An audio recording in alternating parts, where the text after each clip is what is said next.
여러분, 지금 당장 주변을 한번 둘러보세요. 손에 든 스마트폰, 길 위의 자동차, 그리고 창밖으로 보이는 거대한 아파트 단지와 도시의 스카이라인까지 이 모든 것들이 사실 50년 전 단 두 사람의 머릿속에서 나온 설계도에서 시작되었다면 믿어지시나요? 1970년대 초 세계은행과 IBRD의 전문가들은 한국을 향해 독서를 내뱉었습니다. 한국 같은 가난한 나라가 철강을 만들고 배를 만든다는 건 마치 어린아이가 어른의 갑옷을 입고 전쟁터에 나가겠다는 것과 같다. 이건 경제적 자살이다. 당시 한국의 1인당 GDP는 고작 $200 수준이었습니다. 필리핀이나 태국보다 훨씬 못 살던 시절이었죠. 하지만 모두가 안 된다고 비웃던 그 순간 청와대 2층 집무실의 불은 꺼지지 않았습니다. 지도를 펼쳐놓고 빨간 펜으로 직접 항구 위치를 찍는 대통령 박정희, 그리고 그 옆에서 복잡한 계산식과 도면을 든 채 각하, 이건 공학적으로 가능합니다 라고 보고하는 천재 설계자 오원철 수석이 있었습니다. 오늘 우리는 대한민국이 운 좋게 발전한 나라가 아니라 철저하게 설계된 결과물이라는 사실을 파헤쳐 볼 겁니다. 지금 바로 시작합니다. 구독과 좋아요를 눌러주시면 감사하겠습니다. 1971년 박정희 대통령은 큰 고민에 빠집니다. 가발 팔고 신발 팔아서는 절대로 선진국이 될 수 없다는 한계를 느낀 거죠. 이제는 물건을 만드는 단계를 넘어 물건을 만드는 기계를 만들어야 한다. 하지만 주변엔 온통 법대 출신이나 정치인뿐이었습니다. 예산이 없다, 여론이 안 좋다는 소리만 들려올 때 박정희는 상공부 차관보였던 오원철을 주목합니다. 오원철은 서울대 공대 출신으로 기름때 묻혀본 정통 엔지니어였습니다. 박정희가 묻습니다. 오 차관보, 우리나라에서 비행기를 만들 수 있겠소? 보통 사람이라면 검토해보겠다고 했겠지만 오원철은 달랐습니다. 그 자리에서 부품수, 공정과정, 기술 수준을 수치로 환산해 답변했죠. 박정희는 전율했습니다. 드디어 말이 통하는 사람을 만났구나. 많은 사람이 박정희 대통령이 무조건 해 하면 밑에서 움직였다고 생각합니다.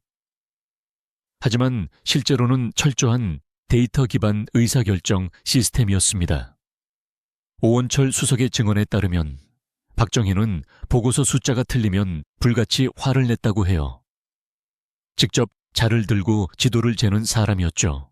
즉, CEO 박정희가 비전을 던지면 CTO 오원철이 숫자와 도면으로 증명하는 최강의 시스템이 청와대에 구축된 겁니다.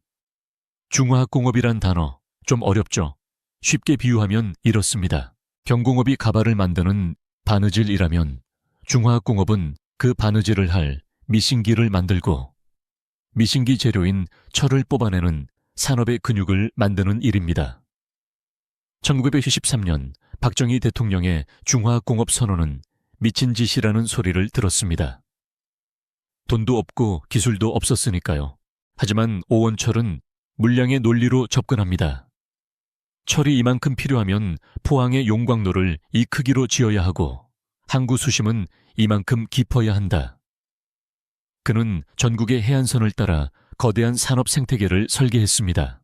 울산은 석유화학, 포항은 제철, 창원은 기계, 구미는 전자, 거제는 조선. 지금 우리가 아는 산업지도는 이때 오원철의 샤프 끝에서 완성된 겁니다. 돈은 어떻게 구했을까요?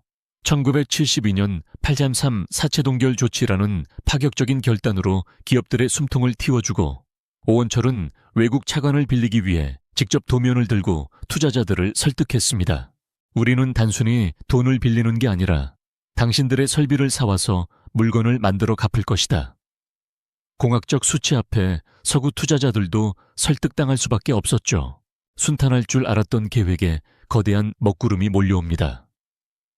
바로 1973년 1차 오일 쇼크였죠. 기름값이 4배나 뛰자 전 세계는 한국이 끝났다고 말했습니다. 하지만 박정희와 오원철의 위기관리는 달랐습니다. 오원철이 보고합니다. 각하, 중동 국가들이 기름판 돈으로 돈벼락을 맞았습니다. 그들이 필요로 하는 항구와 도시를 우리가 지어주고 그 돈을 회수해 옵시다. 이건 단순한 건설 수주가 아니라 중화학공업을 지탱할 달러벌이 특공대 파견이었습니다. 저 20세기 최대 공사라 불린 사우디 주베일 산업항 건설 당시 오원철과 정주영 회장은 거대 철 구조물을 울산에서 만들어 배로 실어 나르는 기발한 공법을 씁니다. 박정희는 헬기를 타고 현장을 누비며 디테일을 챙겼고 오원철은 수천 페이지의 데이터를 검증했습니다. 결국 중동에서 벌어들인 달러은 포항제철과 울산 석유화학 단지의 혈액이 되어 대한민국을 살려냈습니다. 박정희와 오원철은 더 무시무시한 프로젝트에 착수합니다. 바로 자주국방입니다. 당시 미국은 주한미군 철수를 압박하며 기술 전수를 거부했습니다. 박정희는 분노하며 결단합니다. 우리를 지켜주지 않는다면 직접 총과 대포를 만들겠다. 1971년 말 박정희는 오원철에게 한 달 만에 소총과 기관총을 만들어 오라는 특명을 내립니다. 이른바 번개 사업이죠. 오원철은 미국제 무기를 나사 하나까지 다 분해하는 역설계를 시작합니다. 미국 놈들이 한 거면 우리도 할 수 있다. 이건 총이 아니라 정밀기계다. 결국 청와대 앞마당에 국산 소총이 전시됐고 박정희는 직접 사격하며 눈시울을 붉혔습니다. 오원철은 밥솥 공장이 수류탄을 만들고 트랙터 공장이 장갑차를 만들 수 있도록 민군 겸용 전략을 설계했습니다. 이 치밀한 설계 덕분에 방위산업은 중화학공업을 폭발적으로 성장시키는 동력이 되었습니다. 물론 이들의 방식에 그늘이 없었던 건 아닙니다. 독재라는 비판, 인플레이션, 중복 투자 논란은 지금도 팽팽하게 대립합니다. 하지만 경영학적으로 본 박정희와 오원철은 비전과 데이터가 만났을 때 어떤 기적이 일어나는지를 보여준 사례입니다. 오원철 수석은 나는 정치를 몰랐다. 다만 대한민국이라는 거대한 공장을 효율적으로 돌리고 싶었을 뿐이다 라고 말했습니다. 그가 남긴 서류들은 그대로 대한민국의 산업 지도가 되었습니다. 우리가 지금 누리는 K조선, K반도체, K방산의 뿌리는 모두 그 시절 청와대에 꺼지지 않는 불빛 아래서 시작된 겁니다. 대한민국의 현대사는 한 명의 영웅이 아닌 결단한 리더와 설계한 참모, 그리고 현장에서 쇳가루 마시며 일한 우리 부모님 세대의 합창곡입니다. 오늘 이 이야기가 여러분께 새로운 영감이 되었기를 바랍니다. 지금까지 메이드 인 코리아였습니다. 구독과 좋아요 부탁드립니다.